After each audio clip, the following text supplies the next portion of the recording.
ఆమె ఏం చెప్పకుండా మీడియా రాగానే ఎగిరెగిరి పడుతుంది. కోర్టుకి వెళ్ళే టైంలో మీడియా వస్తుంది కదా, ఇది బీజేపీ కస్టడీ, సిబిఐ కస్టడీ కాదు, బయట వాళ్ళు ఏమైనా క్వశ్చన్లు వాళ్ళు ఏం మాట్లాడుతారో అదే క్వశ్చన్స్ వీళ్ళు వేస్తున్నారు. సరే మరి వాటికన్నా ఆన్సర్ చెప్పు, నేను ఎవడొద్దన్నాడు? క్వశ్చన్లు వేస్తున్నారని తెలిసింది అంటే నీకు అది ఆ ప్రశ్నలు నీకు అర్థమవుతున్నాయి, అవునా? మరి ఆయన సమాధానం చెప్పొచ్చు కదా, నువ్వు సమాధానం చెప్పట్లేదని వాళ్ళు అడిగిందే మళ్ళీ అడుగుతున్నారు. ఈసారైనా చెప్తావేమో అని. నువ్వేమో చెప్పి చావట్లా, వాళ్ళేమో అడుగుతున్నారు. మీడియా రాగానే ఎగిరి పడుతుంది. అసలు మామూలు కాదు, అసలు అభివాదం చేయడము, నవ్వులు అవన్నీ తెలుస్తున్నాయి. మీడియాని చూస్తే చాలు వెంటనే అసలు అంటే లేని ఉత్సాహం వస్తుంది ఈమెకి బయటికి జనాలను చూసేసరికి. జైలు నుంచి బయటకు వచ్చిన తర్వాత విచారణ టైంలో అయితే మాత్రం ఏం లేదు, సైలెంట్ అంటే సైలెంట్.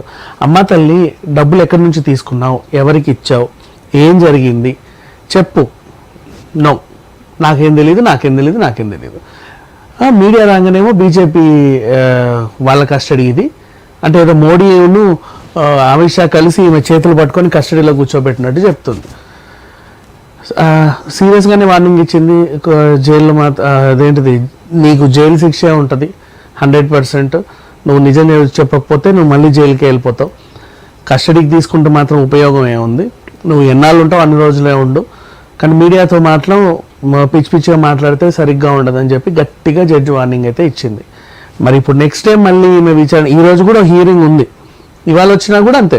మీడియా కనిపిస్తే చాలా ఎగిరెగిరి పడుతుంది, మీడియా కనిపిస్తే ఎగిరెగిరి పడుతుంది. మీడియా ముందు అలా మాట్లాడడానికి సింపతి గెయిన్ చేయడానికి పొలిటికల్ మైలేజ్ జనాలకు వెళ్ళాలన్నమాట. అది అంటే బీజేపీ కస్టడీ అనగానే ఓకే, ఇది నన్ను అడిగితే నిన్న కేటీఆర్ వెళ్ళాడు కదా, మీడియా దగ్గర రాగానే ఈ డైలాగులు చెప్పు, నేను బయట దానికి బూస్టప్ మేము ఇచ్చుకుంటామని చెప్పేసి చెప్పుంటాడు.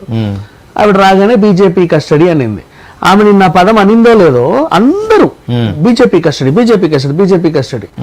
అంటే రాసేశారు. అంటే ఇది కావాలనే ఆమె చేతి ఒక డైలాగ్ వినిపించి దాన్ని థంబ్నెయిల్ గా వాడుకుందామని చెప్పేసి కేటీఆర్ ప్లాన్ అన్నమాట. ఇంకా లిక్కర్ స్కామ్ లో ఆల్రెడీ కేజ్రీవాల్ అరెస్ట్ అయి ఉన్నాడు, ముఖ్యమంత్రి ఉన్నాడు, ఆయన జైలు నుంచే పాలన కొనసాగిస్తున్నాడు. అండ్ ఇప్పటికీ పగ్గాలు వేరే వాళ్ళకి వెళ్తాయా లేదా అన్న సందేహంలో వీళ్ళు ఉంటే, సంవత్సరం నుంచి సిసోడియా ఉంటే, ఎప్పటి నుంచో సుకేష్ ఉంటే, అఫ్ కోర్స్ చిన్న ప్రాబ్లం వల్ల నిన్న శరత్ చంద్ర బ్యాక్ పెయిన్ అని చెప్పి బయటకు వచ్చాడు, తర్వాత సంగతి.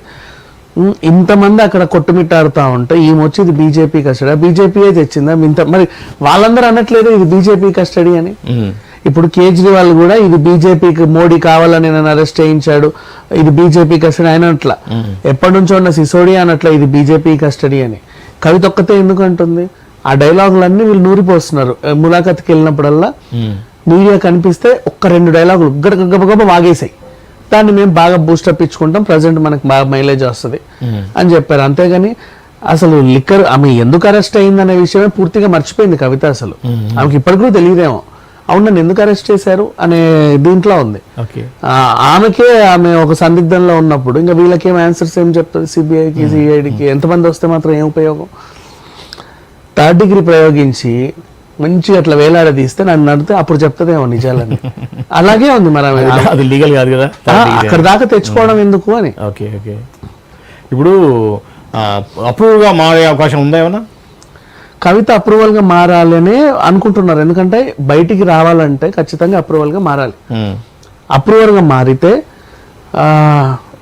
ఇదేంటి మళ్ళా బీఆర్ఎస్ బీజేపీ ఒకటే అనే నానుడితో మళ్ళీ లోక్సభ ఎలక్షన్ లో కాంగ్రెస్ గెలిచే అవకాశం ఉంటది. అప్రూవల్ మారితే మనం ఓడిపోతాం, అదొక సమస్య. అప్రూవల్ మారకపోతే అయినా మనం ఓడిపోతాం. ఎందుకు? నువ్వు లిక్కర్ స్కామ్ లో ఉన్నావని, నువ్వు ఫోన్ ట్యాపింగ్ లో ఉన్నాడని మా నాన్న, సంబంధం లేని కేసులు నా గురించి కూడా మాట్లాడుతూ ఆ కేసు అని, డ్రగ్స్ అని, సినీ తారలు అని చెప్పి నన్ను అందరినీ బ్యాడ్ చేసేసింది మొత్తం ఈ కాంగ్రెస్ ప్రభుత్వం. అందరూ వీళ్ళే బ్యాడ్ అయ్యారు, ప్రభుత్వం కావాలని ఏం బ్యాడ్ చేయాల. సో ఎలా అయినా మనకు మైలేజ్ రావట్లా. ఈ సందర్భంగా మనం ఎలక్షన్ లో ఓడిపోకుండా ఉండాలి అంటే కనీసం 4-5 సీట్లు గెలవాలి అంటే కొంచెం కొన్ని రోజులు సైలెంట్గా ఉండడమే బెటరు అని చెప్పేసి వీళ్ళు అనుకున్నారు. అండ్ బయట ఈ కేసీఆర్ తిరుగుతా బహిరంగ సభలు అన్ని పెడతా ఒక్క రోజు కూడా ప్రతి బహిరంగ సభలో అందరూ ఆలోచిస్తున్నారు, ఒక్కసారైనా కవిత గురించి మాట్లాడతాడేమో, లేకపోతే ఫోన్ ట్యాపింగ్ వ్యవహారం ఏమైనా చెప్తాడేమో అంటే అది లేదు. రైతుల సమస్యలు అది లేదు, ఇది లేదు, వర్షాలు లేవు, నీళ్లు లేవు, కరెంటు లేదు, తొక్క లేదు, తోలు లేదు, నీ ఇండాకూడు లేదు, నీ స్నార్థం లేదు, ఇలా మాట్లాడుకుంటూ వెళ్ళిపోతున్నాడు. ఇది జరిగింది. ఓకే, ఇప్పుడు ఈ యొక్క కవిత అరెస్ట్ కానీ ఇప్పుడు బెయిల్ రావడమా రాకపోవడమా అనేది ఒక అయితే ఇప్పుడు రాబోయేటువంటి పార్లమెంట్ ఎలక్షన్స్ లో ఇది ఏ విధంగా మైలేజ్ ఎవరికి వస్తుందంటారు? కవిత మైలేజ్ 100% కాంగ్రెస్ కే వస్తుంది, వీళ్ళకి వచ్చే అవకాశం అయితే లేదు, ఛాన్సే లేదు. ఎందుకంటే వీళ్ళు తప్పు చేశారు, జరిగింది, అయిపోయింది. 100% తప్పు అయితే చేశారు. తప్పు చేసిన వాళ్ళని అరెస్ట్ చేసింది బీజేపీ ధైర్యంగా అని బీజేపీ కొద్దిగా అడ్వాంటేజ్ ఉంటుందిగా. అడ్వాంటేజ్ ఉంటుంది, అవును. తప్పు చేసిన వాళ్ళందరినీ మళ్ళీ అరెస్ట్ చేస్తున్నాడు మోడీ ప్రభుత్వం అని చెప్పి కంపల్సరీ అడ్వాంటేజ్ ఉంటుంది. అంటే వాళ్ళు అన్యాయాన్ని ఎదిరిస్తున్నారు అని. కాకపోతే వాళ్ళకి బలమైన నాయకులు లేక బీజేపీ అట్లా ఉందే తప్పితే, ఇప్పుడు కేంద్రంలో మోడీ రావాలని అనుకునే వాళ్ళు చాలా మంది ఉన్నారు, మెజారిటీ ఉన్నారు. కానీ ఇక్కడ ఏంటంటే రీజన్, ఇక్కడ వాళ్ళని గెలిపించడానికి అక్కడ బలమైన నాయకులు ఎవరు లేరు వీళ్ళకి. గట్టిగా మాట్లాడుకుంటే చేతి వేళ్ల మీద లెక్క పెట్టుకుంటే 5 నలుగురో తప్పితే అసలు లేనే లేరు. మొత్తం కోడ్ నుంచి ఎంతమంది గురించి ఆలోచించినా ఎవ్వరూ లేరు బీజేపీలో బలమైన నాయకులు. బలమైన నాయకులు అంతా కాంగ్రెస్ లో ఉన్నారు, అండ్ ఆ కాంగ్రెస్ లోనే ఉన్నారు, బీఆర్ఎస్ లో కూడా లేదు, అందరు వెళ్ళిపోయారు.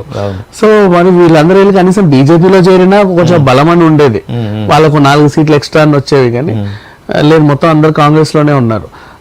ఆల్మోస్ట్ మోడీ గెలవాలని జనాలకు ఉన్నా కూడా నాయకులు లేక పాపం ఆయన ఓడిపోతున్నాడే తప్ప అంతమించి ఇంకేం లేదు. ఓకే, ఇప్పుడు ఈ క్రమంలో ఇప్పుడు కేజ్రీవాల్ అరెస్ట్ అయ్యి జైల్లో ఉన్నాడు. కేజ్రీవాల్ నేను జైల్లో నుంచే నేను ప్రభుత్వాన్ని నడిపిస్తాను అని చెప్పేసి అన్నాడు. ఇప్పుడు అలా నడుస్తుంది. అయితే వైఫ్ చీఫ్ మినిస్టర్ అయిద్దని చెప్పి మొన్నదాకా ఊహాగానాలు వచ్చినాయి. ఇప్పుడు కొత్త పేరు వినిపిస్తుంది, సందీప్ పాఠక్ ముఖ్యమంత్రి కాబోతున్నాడు ఢిల్లీ అనేది. అది యాక్చువల్గా ఏం జరగబోతుంది, మీకున్న అవగాహన ఏంటి? సందీప్ పాఠక్ ఈయన ఏం చేస్తున్నాడంటే ఇంటింటికి వెళ్ళి